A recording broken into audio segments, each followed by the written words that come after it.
Hello all, welcome to SMS channel. Hi అండి అందరికీ. నేను ఈరోజు చికెన్ బిర్యానీ రెసిపీని తయారు చేస్తున్నాను.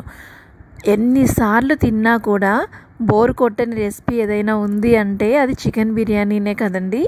అలాంటి చికెన్ బిర్యానీ ఎలా తయారు చేయాలో, దానికి కావాల్సిన ఇంగ్రీడియంట్స్ ఏంటో ఒక్కసారి చూసేద్దాం. నేను బిర్యానీని ఎప్పుడు చేసే నా స్టైల్లో చెప్తున్నాను, ఒక్కసారి చూడండి. పుదీనా, కొత్తిమీర, ఉల్లిపాయలు, పచ్చిమిరపకాయలు, లవంగాలు, ఇలాచీలు, దాల్చిన చెక్క, జీలకర్ర, సాజీరా, ఉప్పు, పసుపు, కారం, chicken masala, brown onions, chicken, fresh పెరుగు అండ్ అలాగే వాష్ చేసి పెట్టుకున్న రైస్. ఇప్పుడు చికెన్ బిర్యానీ రెసిపీని ఎలా తయారు చేయాలో ఒక్కసారి చూసేద్దాము. ముందుగా ఒక కడాయి తీసుకొని దాంట్లో మనం చికెన్ని ముందు వాష్ చేసి పెట్టుకున్నాం కదండి, ఆ చికెన్ని వేసేసుకోవాలి. తర్వాత ఉప్పు, పసుపు, కారం, ఉల్లిపాయలు, పచ్చిమిరపకాయలు, జీలకర్ర, సాజీరా, చికెన్ మసాలా అండ్ స్పైసెస్ని, పెరుగుని, పుదీనా, కొత్తిమీర అండ్ అలాగే బ్రౌన్ ఆనియన్స్ని కూడా ఒకదాని తర్వాత ఒకటిగా వేసేసుకొని అన్నీ కలిసేలాగా శుభ్రంగా కలుపుకోవాలి. ఇక్కడ చూడండి, ఇలా మొత్తం అన్ని ఇంగ్రీడియంట్స్ వేసేసుకొని బాగా కలుపుకున్న తర్వాత ఒక 2-3 టేబుల్ స్పూన్స్ వరకు ఇలా ఆయిల్ని తీసుకొని మొత్తం స్ప్రెడ్ చేసుకొని చికెన్ పైన వేసుకొని మూత పెట్టేసుకొని కొద్దిసేపు పక్కన ఉంచుకోవాలి. ఇప్పుడు స్టవ్ ఆన్ చేసుకొని మనం కలిపి పెట్టుకున్న చికెన్ మిశ్రమాన్ని అంతటిని స్టవ్ మీద పెట్టేసుకొని దాంట్లో కొద్దిగా అల్లం వెల్లుల్లి పేస్ట్ని వేసుకొని మూత పెట్టేసుకొని ఉడికించుకోవాలి. చికెన్ ఉడికేలోపు ఇక్కడ రైస్ని కూడా మనం ప్రిపేర్ చేసుకొని పెట్టుకోవాలి. ముందుగా వాష్ చేసి పెట్టుకున్న రైస్లో సాజీరా, బ్రౌన్ ఆనియన్స్, కొత్తిమీర, పుదీనా అండ్ అలాగే మసాలా స్పైసెస్ కూడా వేసేసుకొని ఒకసారి అన్నీ కలిపేసుకొని సాల్ట్ కూడా యాడ్ చేసుకొని పెట్టుకోవాలి. నేనైతే ఇక్కడ 3 గ్లాసెస్ రైస్ని తీసుకుంటున్నానండి. ఇప్పుడు మూత తీసుకొని చికెన్ని ఒక్కసారి కలుపుకోవాలండి.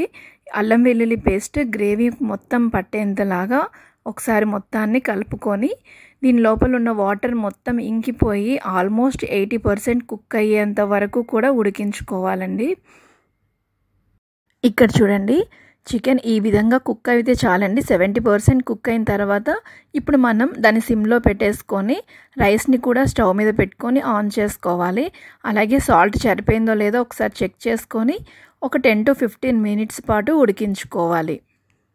ఇప్పుడు చికెన్ని ఒక్కసారి చూడండి, ఇక్కడ ఆల్మోస్ట్ కుక్ అయిపోయిందండి. చూడండి, వాటర్ అంతా ఇంకిపోతూ అండ్ రెడీగా ఉంది కదా. ఇప్పుడు గ్రేవీ అంతా రెడీగా ఉంది కాబట్టి రైస్ని కూడా ఈ విధంగా కుక్ చేసుకుంటే చాలండి.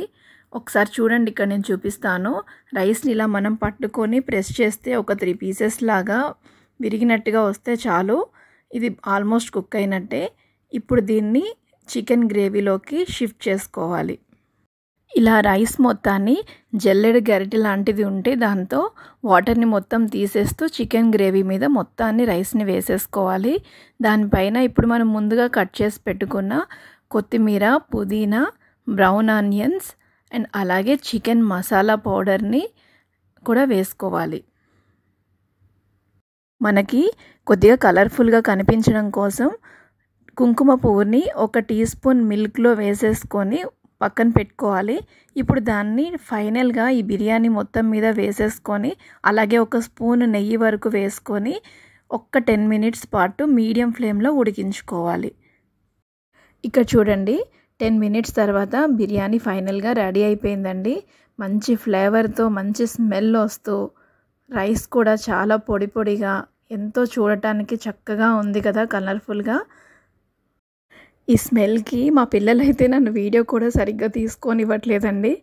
ఆకలి ఆకలి అని మొదలు పెట్టేశారు. ఇంకా నేను వెళ్ళి సర్వింగ్ బౌల్లోకి తీసుకొని పిల్లలకి పెట్టేయాల్సిందే.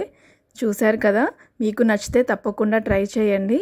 Thank you for watching.